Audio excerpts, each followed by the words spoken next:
So you want to be a raider? Well, you've come to the right place. This channel is aimed towards all types of players with varying experience levels. But this video is specifically tailored towards those of you who are fresh into the raiding scene, or for those of you that have been raiding but want to make sure you're covering all the basics. Use this video as a checklist and you'll be a heroic raider in no time. So let's jump into it. If you want to start raiding but have zero to limited experience, then LFR is the mode you need to step into. LFR, or Looking for a Raid, is the lowest raid difficulty and it is the best way to have a relaxed learning environment. LFR is almost identical to the normal difficulty. I say almost, as occasionally a boss will have a slightly different mechanic or ability between both difficulties. However, the main difference is just the overall damage that the boss does. If you are finished with LFR and about to try out normal, then I would suggest opening your adventure guide and comparing the boss notes from LFR to normal to see what, if anything, is different. If you want to see visual examples or just know what is different, then I would suggest you check out my raid guides on this channel. I break down LFR and normal raids, and if there is a difference between the two, I'll show and tell you.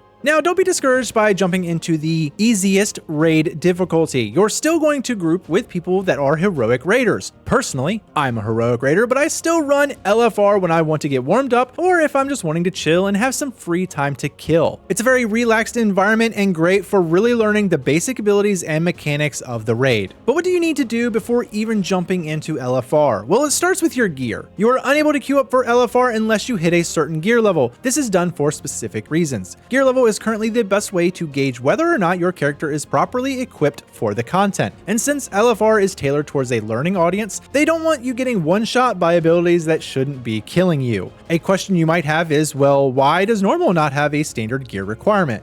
Well, it kinda does. Normal raids are created and managed by the players, and I assure you that the chances of you getting into a normal raid with a low gear score is really low. So how do you reach that appropriate eye level? Well, this changes depending on when you join the expansion. Normally, at the start of the expansion, you will want to grind out some heroic dungeons. Once you're mostly in heroic dungeon gear, you can then go ahead and start queuing up. However, if you're joining late, like now for Amir Jasil, then you should be using the new questing zone that came with the raid patch. The world quests, combined with the rare spawns and special events, will have your character geared and good to go fairly quickly. You can also check out the auction house for crafted gear to help push your item level higher if you're just missing like 1 or 2 points. So now that you're geared, what else should you do to prepare your character for the raid? Consumables and enchants. Now, to be clear, you don't need them to be successful in LFR, but they are something you should be using when you join normal and above. So it's good to go ahead and get in the habit of using them. They increase your DPS, healing, health, and just your overall survivability. So let's start with the food buff. The worst thing about these is you lose it if you die, so you'll need to eat after every wipe. The best food buff is the Grand Banquet of the Kaluak.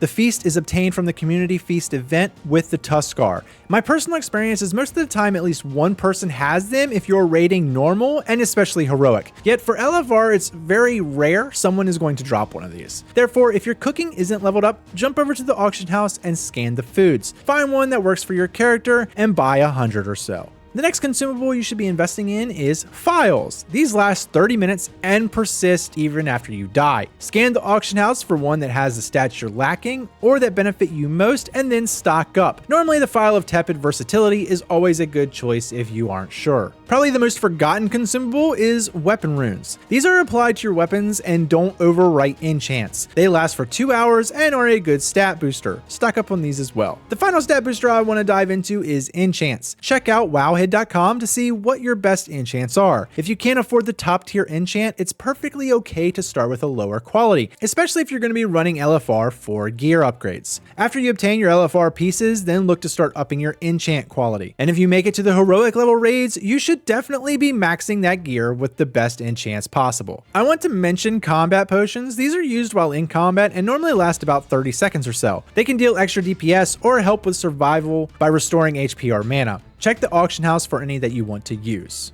Finally, let's talk about gems. These are important as they are straight stat increases. Gem any gear that you can with the stats that benefit you most. Gear with a gem slot is always an upgrade over the same tier of item without a gem slot. Necklaces can have a max of 3 gem sockets. If you have a necklace and there are no empty sockets, then you can actually add them. Head over to the auction house and buy some tiered medallions. Each rarity of the tiered medallion coincides with the current sockets it has. For instance, a necklace with no sockets. Start with the 1-star medallion to add the first socket, the 2-star for the second slot, and the 3rd star for the 3rd slot. if your necklace already has 1 socket, then you don't need the 1-star medallion. Start with the 2-star and then use a 3-star medallion. If your neck already has 2 sockets, then you only need the 3-star medallion. I wanted to stress this because not knowing can be a somewhat expensive mistake, as I learned the hard way. Alright, so your character is good to go and prepped for the raid. What are the 2 last things you need to do before jumping into the raid finder? And I hate having an add-on as a suggestion, but it has to be mentioned, the DBM add-on, or Deadly Boss Mods.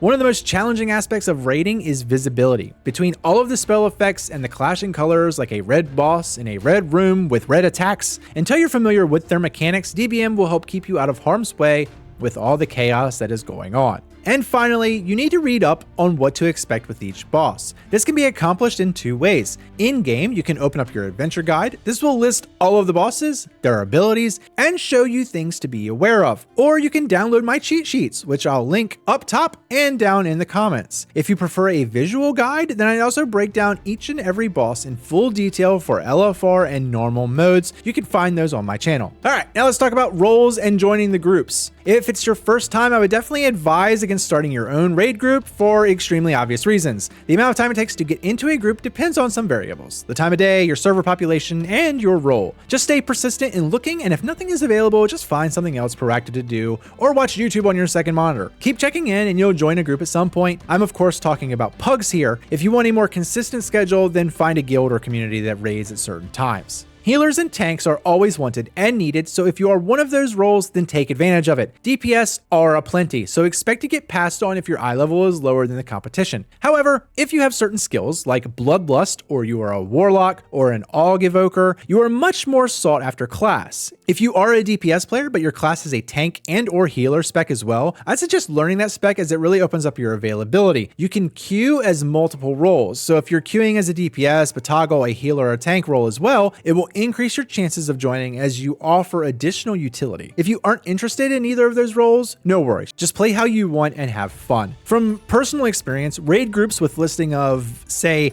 2/9 Mythic Lead or AOTC Lead are much more open to taking anyone and will describe the boss encounters for you. Groups that are labeled as Alt Run or Pumpers are typically people just looking for others who already know the entire raid and just want to one-shot the run. So take all this knowledge and start jumping into those raids. Special thanks to these channel members. If this video helped you in any way, then please press the like button and subscribe if you enjoy WoW content. If you want to be fully prepared for the raid, check out my in-depth raid guides and download my cheat sheets. If you want to learn how to tank, heal, or do better as a DPS, then check out my channel for tips and tricks on those roles. Channel memberships are also available for 99 cents, giving you access to videos early with no ads, behind the scenes content, and more.